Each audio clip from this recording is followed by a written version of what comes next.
എന്തിനാണ് ഏതിനാണെന്നൊക്കെ അറിയണമെങ്കിൽ ആ കരുണാകരൂപ്പിനോടോ ആനന്ദവല്യമ്മയോടോ ചോദിച്ചാൽ മതി.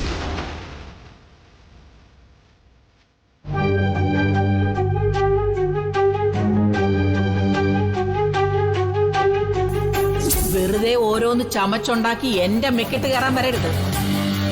വന്ന ആ എരണം കെട്ട വന്ദനെ അവളുടെ അനാഥ കുഞ്ഞിനെ വണ്ടിയേറ്റി കൊല്ലാനും മടിക്കില്ല ഞാൻ.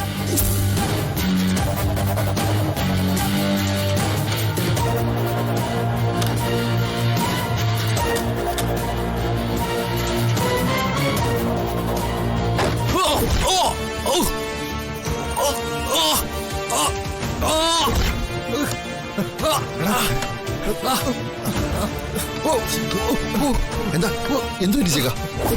വല്ലതും പറ്റിയോ? കുഴപ്പമുണ്ടോ? കൈ നല്ലപോലെ സതഞ്ഞല്ലോ. ബോണറ്റ് നന്നായിട്ട് വന്ന് അടിച്ചിട്ടുണ്ട്. ആ സൂക്ഷിക്കണ്ടേ ചേട്ടാ.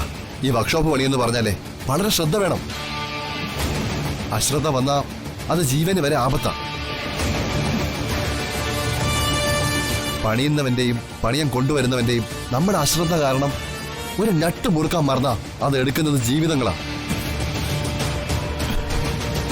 പട്ടിയുടെയും പൂച്ചയുടെയും ഒന്നുമല്ല, മനുഷ്യ ജീവിതങ്ങളാ. ചേട്ടാ, നമുക്കെല്ലാം ജീവിതത്തിൽ ഓരോരോ പ്രശ്നങ്ങളുണ്ട്. അതും തലയിൽ ചുമന്നുകൊണ്ട് വണ്ടിപ്പണിക്ക് വരരുത്. പോട്ടെ, ഇപ്പൊ ഇത്രയല്ലേ സംഭവിച്ചുള്ളൂ. ഇനി സൂക്ഷിച്ചാ മതി. നമുക്ക് എത്രയും പെട്ടെന്ന് ഹോസ്പിറ്റലിൽ പോയി ഒരു TT ഇഞ്ചക്ഷൻ എടുക്കണം. അതൊന്നും വേണ്ട ചേട്ടാ, അങ്ങനെയൊന്നും പറഞ്ഞാൽ ശരിയാവില്ല. ഹോസ്പിറ്റലിൽ പോയേ പറ്റൂ. മുതലാളിയോട് പറഞ്ഞേക്ക്, ഞാനേ ചേട്ടനെ കൊണ്ട് ഹോസ്പിറ്റലിൽ പോയിട്ട് വരാം. ശരിയെന്നാ. വാടാ.